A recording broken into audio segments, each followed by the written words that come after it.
705 मिसाइलों से यूक्रेन पर हमला, अंधेरे में डूबा आधा यूक्रेन।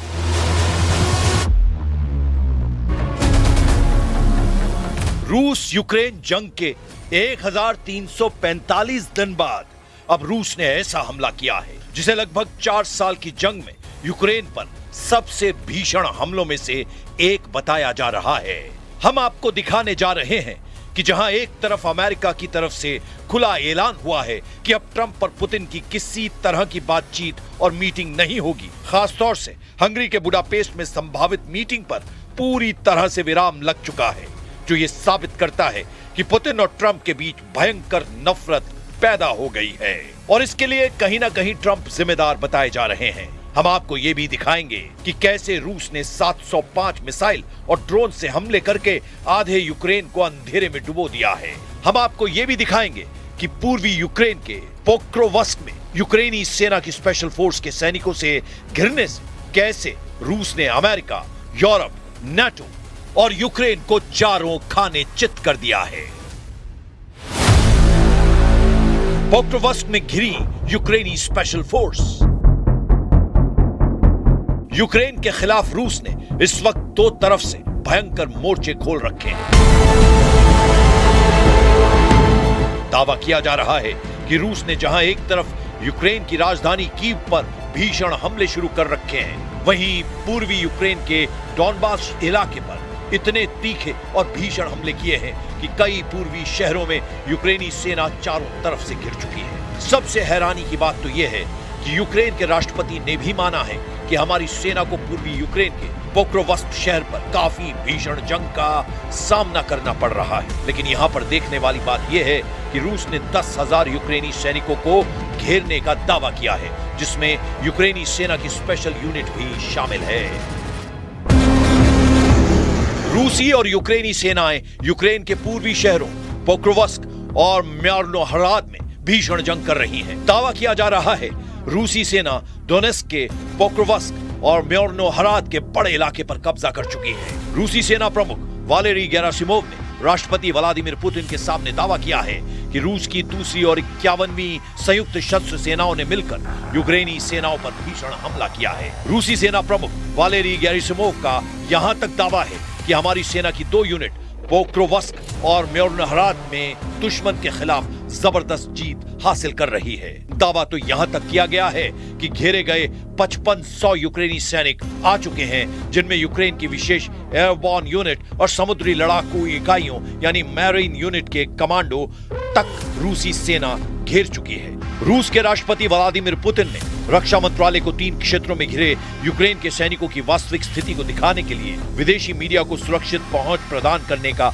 आदेश दिया, यानी इंटरनेशनल मीडिया के लिए रूसी सेना ऐसा सुरक्षित गलियारा बना रही है जहां से इंटरनेशनल मीडिया के पत्रकार पोक्रोवस्क में घुसकर सरेंडर की स्थिति में पहुंच चुके यूक्रेनी सेना की हालत देख सकते हैं। रूसी सेना मीडिया को घेरे गए क्रास्नोयार्स्क, दिमित्रोव और कुप्यांस्क के इलाकों का दौरा करने भी जा रही है ताकि ट्रंप और ज़ेलेंस्की के जीत के दावों की पोल खोली जा सके। हालांकि यूक्रेन के राष्ट्रपति व्लादिमीर ज़ेलेंस्की ने भी माना है कि पोक्रोवस्क में रूसी सेना ने बहुत बड़ा हमला किया है, जहां पर भीषण लड़ाई चल रही है। ज़ेलेंस्की ने एक बार फिर से मित्र देशों से अपील की है कि यूक्रेन को घातक और लंबी दूरी के हथियारों की सख्त जरूरत है।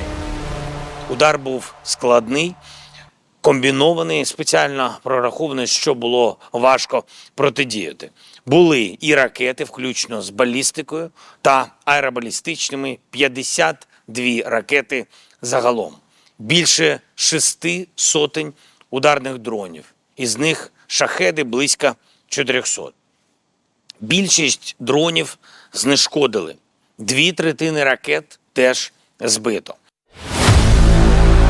705 मिसाइलों से कयामती हमला, आधे यूक्रेन में ब्लैकआउट। इधर दूसरी तरफ रूसी सेना ने यूक्रेन के ऊर्जा बुनियादी ढांचे पर बड़े पैमाने पर ड्रोन और मिसाइल हमलों से हाहाकार मचा दिया है। रूसी हमलों के बाद यूक्रेन के कई इलाके अंधेरे में डूब चुके हैं। कई क्षेत्रों में बिजली गुल हो गई है और इमरजेंसी लगा दी गई है। यूक्रेनी प्रधानमंत्री ने मॉस्को की इस रणनीति को व्यवस्थित ऊर्जा आतंक कहा है।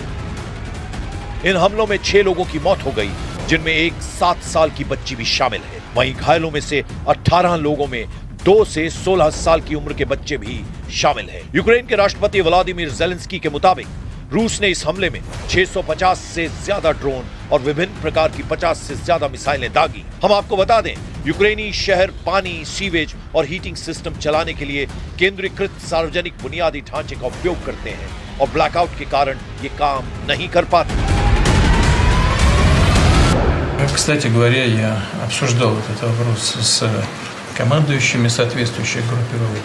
Они не против, Андрей Иванович, не против того, чтобы запустить в зоны окружения противника представителей средств массовой информации, иностранных журналистов и украинских журналистов, с тем, чтобы они зашли и своими глазами увидели, что там происходит, убедились бы в том состоянии, в котором находятся окруженные войска Украины, и с тем, чтобы политическое руководство Украины приняло соответствующие решения по судьбе своих граждан и своих военнослужащих, так как они это когда-то сделали в Азовстале.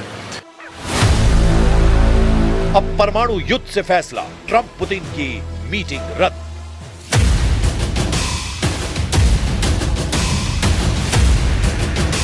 रॉयटर्स की रिपोर्ट के मुताबिक अमेरिकी प्रेसिडेंट डोनाल्ड ट्रंप और रूसी प्रेसिडेंट व्लादिमीर पुतिन के बीच प्रस्तावित बातचीत पूरी तरह से रद्द हो चुकी है। दावा किया गया है कि मॉस्को द्वारा मांगों की एक औपचारिक सूची पेश करने के बाद इस मीटिंग को रद्द कर दिया गया है। अमेरिका के वरिष्ठ अधिकारियों ने रूस की मांगों को अतिवादी कदम करार दिया है। हम आपको बता दें, दोनों महाशक्तियों के बीच 3 महीने के भीतर दूसरी बार होने वाली मीटिंग अगले महीने बुडापेस्ट में होनी थी, जिसका मकसद रूस और अमेरिका के बीच बढ़ रहे तनाव को कम करना था। फिलहाल व्हाइट हाउस ने रद्दीकरण के संबंध में कोई आधिकारिक बयान जारी नहीं किया है।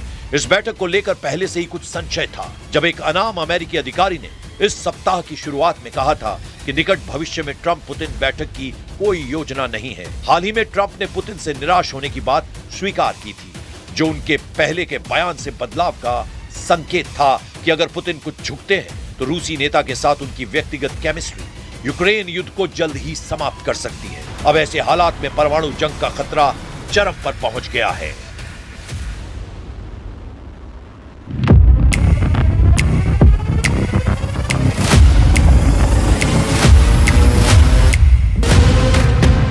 वैश्विक स्तर पर बढ़ रहे तनाव के बाद दुनिया में परमाणु हथियारों की होड़ तेजी से बढ़ रही है।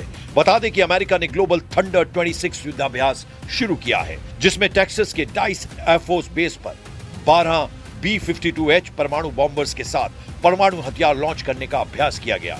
यह अभ्यास 15 मिनट में 12 विमानों की उड़ान के साथ मिनिमम इंटरवल टेक ऑफ का प्रदर्शन था। रूस ने भी इस महीने कई परमाणु हथियारों का परीक्षण किया है, जिसमें 28 अक्टूबर को रेडियो एक्टिव सुनामी लाने में सक्षम पोसाइडन डूम्सडे टॉर्पीडो, 24 अक्टूबर को SLBM सिनेवा मिसाइल और 21 अक्टूबर को न्यूक्लियर पावर्ड बुरेवेस्टनिक मिसाइल और यास ICBM मिसाइल का परीक्षण किया है। ऐसे हालात में अंदाजा लगाया जा सकता है कि अमेरिका और रूस जंग के कितने करीब आ चुके हैं, क्योंकि अब 29 अक्टूबर को प्रेसिडेंट ट्रंप 33 साल बाद अमेरिकी रक्षा मंत्रालय को परमाणु परीक्षण के नए सिरे से आदेश दे दिए हैं। ट्रंप ने 2 टूक कह दिया है कि अब परमाणु परीक्षण रूस और चीन से आगे निकलने के लिए होना चाहिए।